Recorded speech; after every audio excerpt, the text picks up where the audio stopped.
Coming up today on Locked On Texas Tech, Big 12 Comms Gate is real.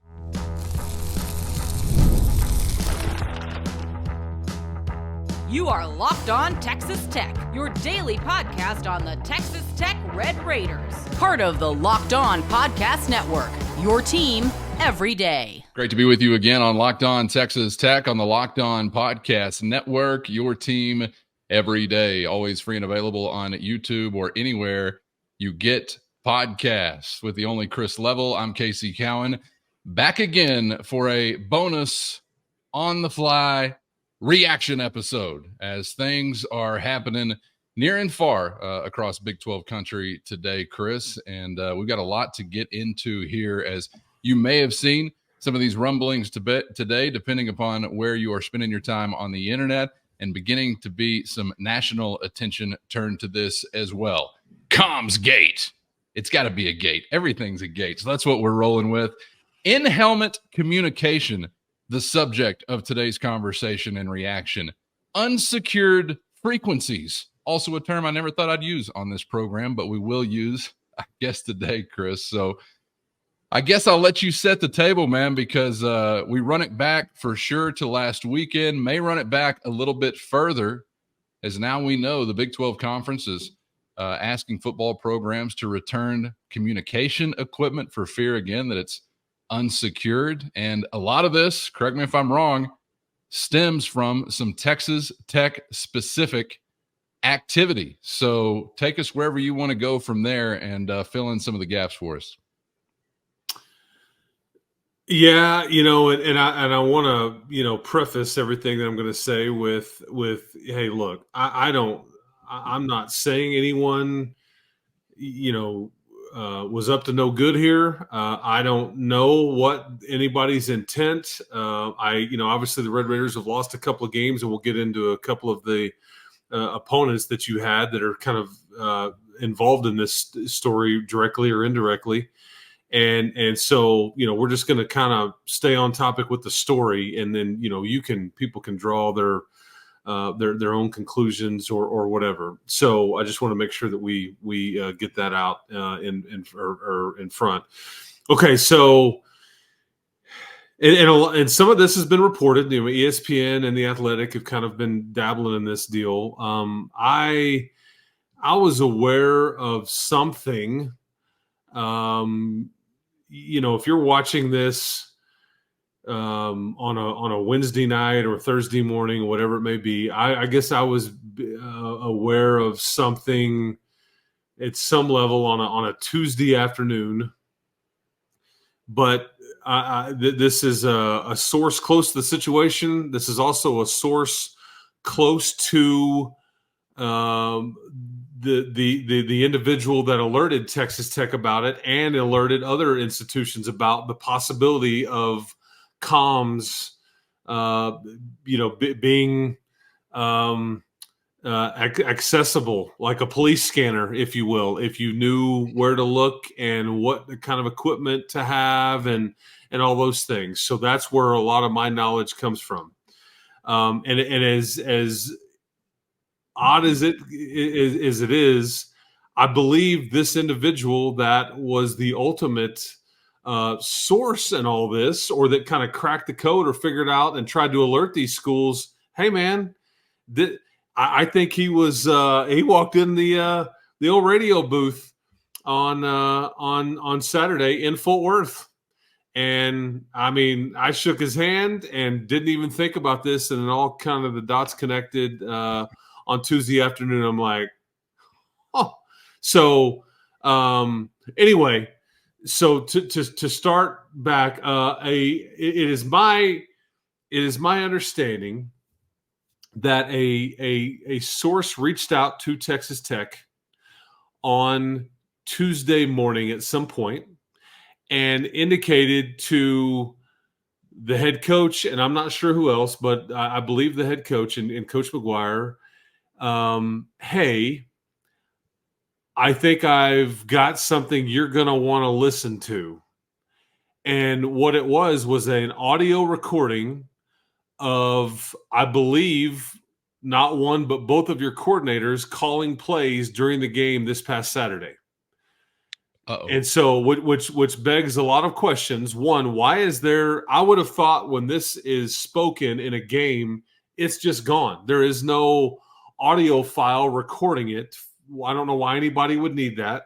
I'll get to why someone may have had it or why it was available or whatever in a second.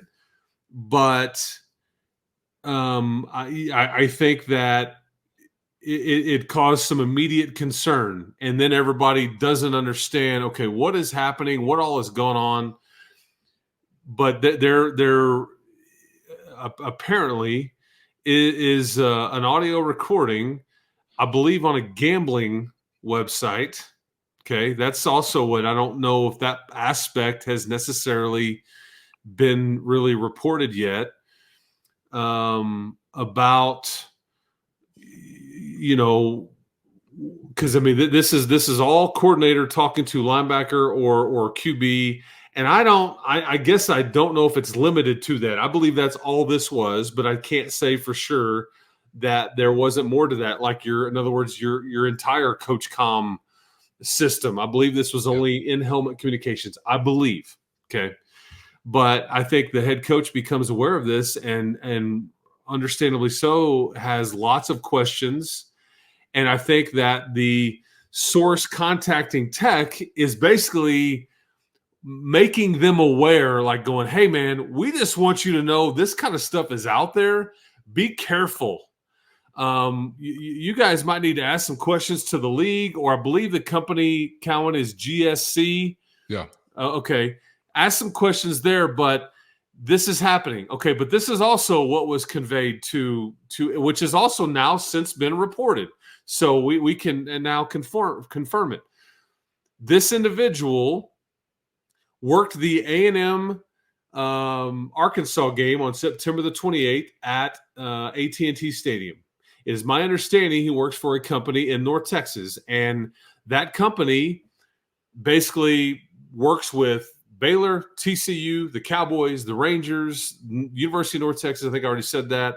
I'm not sure if there's anything going on in Frisco, the Cotton Bowl. And so any really sports venue in North Texas with that area that this company or one similar works these events and ensures that, the idiot sideline reporter's frequency is working, and you've got coaches, you've got TV people, you've got all kinds of people wearing headsets, and everybody's trying to do their job, and there's a lot going on. Okay, so it is conveyed to Texas Tech, and I believe Coach McGuire, but I can't say for certain if he was the only one or if he was a part of it, that I discovered this on September the 28th, and I made people aware, which has since been reported that the SEC became aware of it. And this individual also conveyed this information to two schools that he worked with in TCU and Baylor weeks ago. Hence the reason this gets a bit tricky, because when did they know it, and did they tell anybody else about that this is going on? Should they? I mean, these are the questions that ask. When did these schools know, and why didn't they tell everybody? And that's what leads to potential suspicion or whatever. Okay, so people can do with that what they want. But when did they know about all this? And I've seen some suggesting, anonymous sources, that you can't do anything with this, that you're delusional if you think you can you use this for anything. But gamblers certainly felt the need to, because this is basically, it is my understanding, if you have the right scanner and the right equipment, you could be sitting anywhere. And if you know how to do it and where to look, you can, it's like when you're across the street, when you're and you've got the couple across the street with the infant, which kind of now is really the lovely Cowan family. So if I'm across the street and I'm like on a walkie-talkie or I'm whatever, and I come across and I'm like, who is this crying? Well, maybe you cross frequencies with the baby monitor across the street, which that's fairly common and fairly easy. But it's kind of like in a NASCAR race too. You can listen into, which they sell that frequency. Yeah, crew conversation. It's easy to do. They sell that. I mean, and that's inside stuff right there. And they sell those headsets at those races. Yeah. But anyway, it was explained. It was explained that, hey, man, if you have the right, equipment and you know where to look, you can get into this because it's not encrypted. And that's the key word here. So your questions really start with what schools became aware of this before others did, because Texas Tech knew nothing about this until Tuesday morning. I'm not sure exactly what time. And then this information has all been out there and unencrypted. First, today's episode brought to you by FanDuel. And NFL fans, you can start this season with a big return on FanDuel, America's #1 sports book. Say you're watching a game, you get hit with a hunch, an instinctual calling. Well, you can check out the latest stats, view live play-by-play, and so much more on the same page where you're going to place your bets to keep up with everything going down in real time as you submit that slip. And right now, FanDuel is going to get you started with $200 in bonus bets guaranteed when you place your first $5 bet. That's right, $200 in bonus bets guaranteed with only a $5 bet out the gate at FanDuel.com. This information has all been out there and unencrypted. I believe that the Big 12 has known all along that this was, not encrypted. And did they not tell their member institutions that it wasn't? If so, why not? Because all of a sudden now everything is like, recall, please send us your stuff. We're going to put a chip in there. We're going to encrypt it. And we are become aware of some problems. Well, why wasn't this stuff encrypted all along? That is a very fair question to ask somebody at the league office. Because I think, in my opinion, I think they're trying to put the toothpaste back in the tube. There's too much at stake. And I don't know whether this was, we're going to agree to a contract with GSC and we're going to get the plus package. We're not going to get the premium package. I mean, I don't really know how it works, but I mean, why wasn't this stuff encrypted all along? And was it trying to save money? Is that not how it works? I don't know. I'm just asking the question aloud. It's very fair. There's too much, too much at stake here for these schools and everything. So anyway, this guy figures out that this can happen, makes Baylor and TCU aware of it because these are schools that he regularly works with. I will make that clear that I believe his intentions were to these institutions. Now, and who did he tell at these institutions, and who knew, and all that? That would be important. Excuse me, to note. And we don't know that information, but I believe he was doing this to try to make them aware. Hey, man, be careful. Like, this is going on. This is how somebody could do it. I've seen mention of it on, frequency coordinator message boards or the dark web as it relates to gambling. There's been some links to it. So anyway, I've just been giving you all a heads up. Be smart, whatever. So there's that. Well, then Tech finds this out, and then they find out that, yeah, man, Baylor and TCU have known weeks before. Well, who was just last on your last couple of weeks schedule? That's why it's all kind of goofy. Who knew it? When did they know it? Why wasn't this stuff encrypted all along? Because it's about to be, as has been widely reported. Send us your stuff. The 10 teams that are participating this weekend, get us all helmet comms. We are going to patchwork this stuff, get it back to you all, the end. But why was it encrypted all along? What schools knew about this? And then also, I believe there's in some of the stories that are out there, there is no active investigation, or we're not looking into that. It is my understanding there will be an active investigation looking into if any games were compromised. And I guess there we go. So I don't know what else past that to say. So Calvin, with that, I'll turn it over to you for our back and forth here, whatever you may. Well, a couple of points that represent kind of the crux of the matter. You mentioned this guy gaining knowledge of this, and it's reported by ESPN, at least, for whatever that's worth, that this occurred back in September the 28th, during preparation for the Aggie Razorback game at Cowboy Stadium in Arlington. again, according to the reporting, this individual notified the SEC and Baylor and Texas Christian, as you outlined there, about these things. Now, the reporting suggests Baylor and Texas Christian forwarded this along to the Big 12 Conference. Yet, the reporting also suggests that this conversation did not read specifically, they word it this way, an athletics director or head coach's level until Tuesday. Okay. That's October 29th. So we go from late September to October 29th. So Baylor, Texas Christian passing it along and the Big 12 keeping it to themselves to everyone else. Baylor, Texas Christian not passing it along at all. And what they're saying is not true. I mean, that's one of these can be true, right? That is fair. All those are questions that I think we would all love to know the answer to. Because here's the thing. You got beat 2 weeks ago in Lubbock. You got beat in Fort Worth. Okay, the end. However, I would surmise that if I'm Joey McGuire or I'm a Texas Tech official and somebody calls me up and says, after that emotional loss on Saturday, and says, I've got something you may want to hear. And if it is audio of my coordinators giving out play calls and talking back and forth to their player, I would probably be in a weird emotional state at that very minute going, excuse me? Because I never would have thought, and here's the point that needs to be brought up too. Yeah, why does that file exist? Why is there a recording of this? I would have never thought there would be such a thing. It's kind of like when we used to, like in the old schools, when you and I would do radio, old school wise.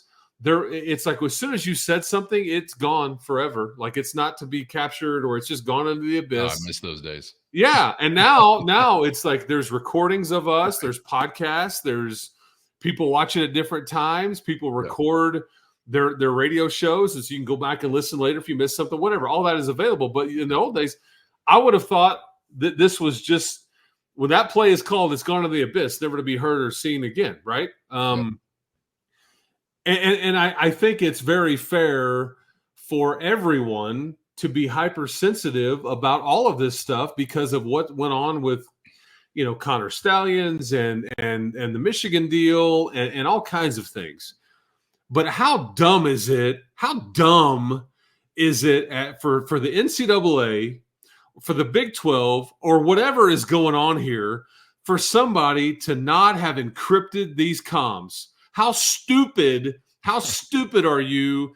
And if you tried to save a few bucks, you owe a lot of people an apology, and somebody ought to lose their job over it.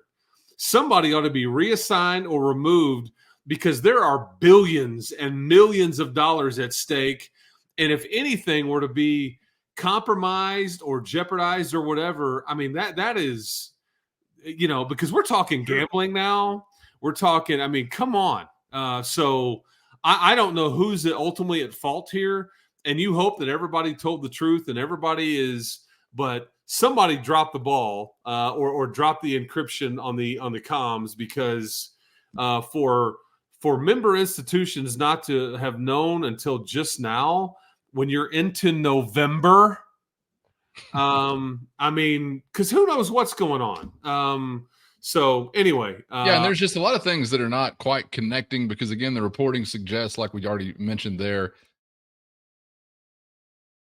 First, today's episode brought to you by 5 Hour Energy. Fixes tired fast. Whether you've got a long list of tasks at work or a bundle of DIY projects to tackle at home, take a 5 Hour Energy shot so you can cover everything with energy to spare. If you're like me, you've always got a lengthy list of things to get done around the house. So when you get your supplies for any project, don't forget the most essential one, a 5 Hour Energy shot. 5 Hour Energy shots give you the feeling of alertness and energy you need to get in the zone. And that's why 5 Hour Energy is the brand hardworking people like you have trusted for over 20 years to give them the alert, energized feeling they need to get through a busy and hectic day. And you always know where to find 5 Hour Energy shots, right at the cash register at nearly every convenience, drug, and grocery store nationwide. Even better, stock up on money-saving multi-packs to make sure you never run out of delicious, energizing 5 Hour Energy shots. And right now, if you go to 5hourenergy.com, that's the number 5hourenergy.com, and get some 5 Hour Energy today, you can use our promo code LOCKEDONCFB. That's Locked On CFB to receive 20% off your order. This offer only valid until September 30th on one order and cannot be used with other promotions and does not apply to subscription orders. Boost your day, boost your life, and get in the Get It Done zone by going to 5hourenergy.com today. Knowledge given to the SEC, 2 schools in the Big 12 conference, that was passed on, according to those 2 schools, to the rest of the conference. The reporting continues to state football operations execs for the SEC, Big 12, Big 10, and ACC have worked together with GSC in the 4 weeks since to investigate potential concerns and move to a more encrypted and secure platform. But this is the same reporting that indicates, again, ADs, head coaches, at least in the Big 12, we're not having this conversation until Tuesday. I don't know who's like keeping the secret at the Big 12 level or what the purposes are behind that. And I think your toothpaste back in the bottle guess may be the right guess. The simplest explanation may be the right explanation. Yeah, and I'm ass time, right? Yeah, I'm really curious why none of that reporting indicates that there's an audio file that exists. Maybe it will now. Well, and would the league want everybody to know that, or would TCU or anybody want anybody to know that? I mean, so it doesn't really help you get to where. So who knows? And TCU, well, that's a bit of a smoking gun, right? I mean, yeah, but TCU may have had nothing to do with this. But the fact that they were aware is way back when they were. I mean, maybe somebody will Freedom of Information Act. The thing about it is it's tricky here. I say that tongue in cheek because, see, you can't submit that for private institutions. Right. You can't send something to the institutions we're talking about here and say, "What'd you send to the Big 12 and when?" Mm-hmm. Can't do it. So, how convenient. Quote I wanted to get to from the reporting from ESPN from Texas Athletics Director Kirby Hocutt saying, quote, "We've got to have a game whose integrity is not questionable in any way on a Saturday afternoon. We owe it to the 120 young men on our football team to ensure that happens, that it's a game of fair competition and the same set of rules are enforced." I was kind of, following this like everybody else was and seeing some early framing of this story as in, nothing's being investigated. We just want the comms back. We're just taking a look at them. But there's a whole lot more shuffling, it seems like, going on behind the scenes. And as you've already mentioned, indications of an investigation to come. So maybe that's technically true at the very minute they say, "No, we don't have an investigation going on." But is it false the very next minute? Kind of looks like some things are leaning that way. Yeah, I think it's pretty clear that somebody screwed up, and maybe it would be interesting to know what is in the contract between GSC and I guess it's the NCAA, or maybe that contract is directly in link with the Big 12. Like, what is in that contract? And how many times is the word encryption or encrypted into that contract? If it is in that contract that this stuff is supposed to be encrypted and it's not, big problem.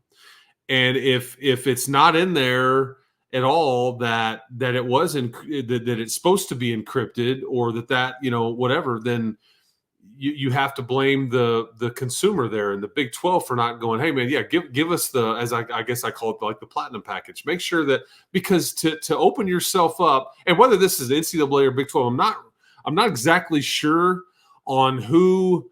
It seems like the 4 power leagues are in lockstep with this same company, but yet the SEC has had no problems and the Big 12 has. And so I'm not exactly sure why it's not same as on this aspect. Okay. So, I can only offer up that I just believe that somebody at the Big 12 office, and I will tell you, because I asked these questions when I was kind of like going, because I'm just going to be honest with you. When I first heard this, I'm like, yeah, I rolled my eyes. I'm like, yeah, whatever. This sounds like, I think a lot of people did. This sounds like somebody whining, "You got beat," like the end, like whatever. This sounds like some, middle school stuff. But as it moved along, and then I was able to connect dots, and then I'm like, I think I was in contact with this same individual. I know exactly who this was, and and I knew somebody that has worked with this person directly, and obviously this individual kind of worked with us from a Texas Tech standpoint on Saturday, just very briefly. It's not anything major, but I started to realize, I'm like, man, I think this is interesting, but it, and I don't know if I've changed my mind as I've seen more come out today on it, but again, I go back to why wasn't everybody made aware of this with first knowledge, okay, and then two, why wasn't all this stuff encrypted to begin with? So we're not even having these conversations. So there's not a file sitting on the web, the web of Tim DeRuiter and Zach Kitley saying X smoke screen green. Let's go on to whatever they would have said. Right. I don't know because and then I find it funny for somebody to suggest that it's delusional for anybody to have this and that it would be to anybody's gain. I don't think anybody's brought up the gambling aspect, and I mean, if there is a file of a game and you can go back and pair it with the tape of the game and you now can have a play call to a play and match it up and you're able to crack the code the next game. Sure. And not just gambling. I was thinking the same thing for a coaching staff down the road. What's that worth to but the Connor Stallions of the staff to find this and then pair why that are we why is this even open for discuss? That's the sad part. I mean, somebody screwed up. I don't know, and I don't know who was being ethical or unethical or whatever it may be. But these are all fair questions to ask. Everything should have been encrypted from the get-go. Everybody should have been made aware of it that it wasn't, and everybody should have been made aware that, hey, man, these people got tipped off. Because I do think the individual in question. It is my understanding that when this individual that had already tipped off Baylor and TCU, when he became aware of this file on the web or saw it or whatever, he knew somebody that knew Coach McGuire from his time at the Metroplex. Okay. Can you get me in touch with Coach McGuire? Yeah, man, here's his number. And then and this individual was like, hey, Coach, I just want you to be aware this is what's out there. So this individual was trying to do right. I want to make that very clear. He was trying to let everybody know, look, you potentially have a massive problem out here, folks. But it's not. He doesn't work for GSC. He's just in the stadium trying to make sure everybody's frequencies are working correctly. But able to understand, if you know what you're doing, you could be sitting in Madison, Wisconsin, with the equivalent of a police scanner, going, okay, because at that point, from a gambling standpoint, I know I maybe know who's hurt. I maybe know if we're got our foot on the gas, are we gonna try to, hey, slow it down, man? Don't we don't want to score too fast. I mean, overs, unders, in-game betting, it's all out there. It's all out there. Or, hey, man, we're gonna give so and so a last series right now, and then we're gonna pull him. Well, I think for the opposition standpoint, hey, we're going to play for a field goal. We're not playing for a six or a first. Exactly. Who the heck knows? But it's sad that we're even having to discuss it, but it's somebody else's fault that we are, because somebody didn't encrypt it or demanded it be encrypted. And two, why wasn't everybody made aware of this at the same time? There's a question about stupidity or ineptitude, certainly. But then there's a second question about who was clever, though malicious, enough to possibly use that ineptitude to their competitive advantage, whether it's somebody at a sports book or it's somebody on opposing sidelines. I mean, those are obvious questions that are out there. According to ESPN's report, Texas Tech has requested a report from the Big 12 on its recent games against Texas Christian and Baylor to, quote, ensure the integrity of the games were not compromised. Big 12 says it's accommodating that request. And there was also the memo that was sent out basically across the Big 12 that was reported on within the ESPN article saying, quote, GSC and the frequency experts consulted shared that the risk of someone's ability to access this communication was very low. The 4 conferences met weekly to discuss the next steps, and each chose the same path forward to inform the head equipment managers of what we knew. As an interim step, we changed frequencies while the software update from GSC was complete. In hindsight, the conference should have shared this information with you, end quote. You think? So this does say that these things, while they're asking to be returned today, today being Wednesday, will be updated and returned to the programs by Saturday. I don't even know off the top of my head if we got a Big 12 Thursday nighter or a Friday nighter, but we might. You do not. Okay, never mind. Yeah. Saturday, either way, still a pressing amount of time to get these things back and all of a sudden have confidence they're encrypted, I guess. Should have been this way all along. I mean, you went for the bronze package. You went for the bronze package. And that's not my area. And I'm going to gather that it's just more expensive to encrypt it or whatever. I don't know for the life of me why it wouldn't have been done to begin with. It's more expensive to have a 100-yard field than a 50-yard field, but boys, we got to have the 100. I mean, this just seems like a must. It's crazy that you would take any other route. The smoking gun of this entire thing from a Texas Tech standpoint that makes it really interesting is the fact that there is a recording taken by someone, and maybe it is a degenerate gambler out there somewhere that's doing it through a screenshot on a computer. I don't know, but it's there. And that's what really makes this thing, I think, even more so intriguing from a Red Raider perspective and possibly a program near you, depending upon what you feel like a college football program may do to gain a competitive advantage. And I'm checking my notes here historically. The answer is everything and anything. So that's the answer to that question. Chris, anything else we need to lay out there before we wrap this reaction episode up? I'm sure we're going to have plenty more on subsequent episodes to get into, but for the time being, you think we missed anything? Yeah, I'm sure we did. I hope we answered more questions than we raised questions. Again, I go back to, I'll try to the quick surmise here, the summary. Surmise. Geez, see, I'm all rattled here. A quick summary. Why wasn't it encrypted all along? Which schools knew about this? When did they know it? What were they told? Why wasn't everybody else made aware? Whether that's on them, whether that's on the league, a combination of both, it's fair to ask. And it just so happens that 2 of the institutions involved are 2 that you played last week. I do not think that Texas Tech has this recording.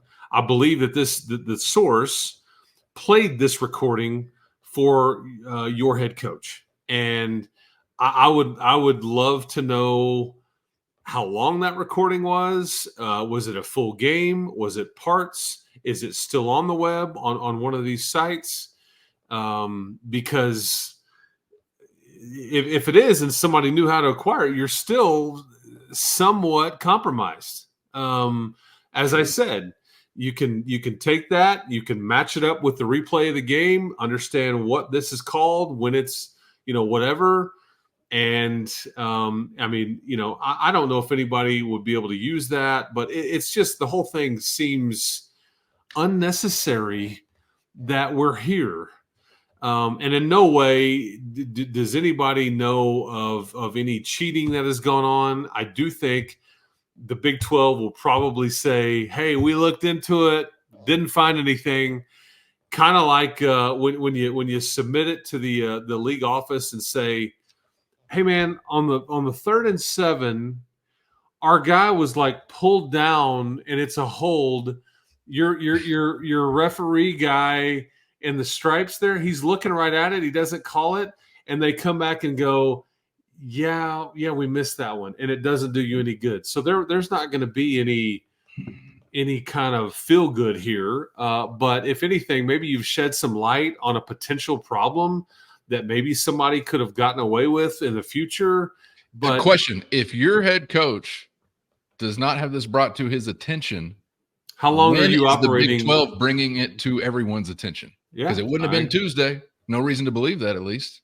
I completely agree. We have been looking into it and meeting about it, but we just thought that the concern level was low. until somebody calls up a coach and says, "Hey, man, I got something you want to hear. Is this your OC in DC calling out their stuff?" Yeah. Like, because it's on the web. Man. All right. Wild stuff to consider. That's what we know at this time being Wednesday, early evening. So stick with us throughout the week, as I'm sure we'll have more conversation to follow on some subsequent episodes. And I would even imagine this might stretch beyond this week. So might as well just get subscribed on YouTube or anywhere you get podcasts so you never miss an episode. And of course, hit the show notes to check out the link there to become a Matador Mobster. Enjoyed texting with you guys this afternoon, giving you a heads up on what we were going to be rolling on. And the reactions were swift, enthusiastic, and very curious. So hopefully some of that curiosity satisfied, but mine is not to the fullest extent. I'm sure Chris's isn't either. So we've got plenty more questions still to ask and maybe some answers to get to. But Chris, appreciate some extra time to outline this wild story that's just kind of beginning. I feel like I'm in the corner. I'm wobbly. My eyes puffed up. I'm bleeding. They're sponging water on me. I feel like this week has just been like, dude, I don't need any more, any more kicks in the gut or which one of y'all just kicked me below the belt. It's just like, and yeah, people had issue with, I guess, stuff I said this week, and I guess I phrased things improperly, but it's just like, it's this week. Man, you know what? This week this week is just can stick it, man. Hey, it's college football. This ain't nothing new to grizzled vets like us. I know, but man, I'm like, of course, there's more going on. That's right. Whatever, but yeah, man. So hopefully we tried to answer everything that we could. If there's more questions, reach out to us. I'm sure there's maybe more there's probably plenty that I don't know and that Cowan doesn't know. And, we tried to speak on what we could and inform. And I feel like my information from where I got it is dead on. Solid. With people directly involved. So anyway. All good. All right. Well, we'll have plenty more to come. Appreciate your time, man. Appreciate it. Yeah, keep hope alive, everybody. That's all we got. And hang tight for plenty more coming up. For Chris, I'm Casey. Thanks for a bit of bonus time here today or whenever you are taking this in. And we hope to see you back for the next round on Locked On Texas Tech.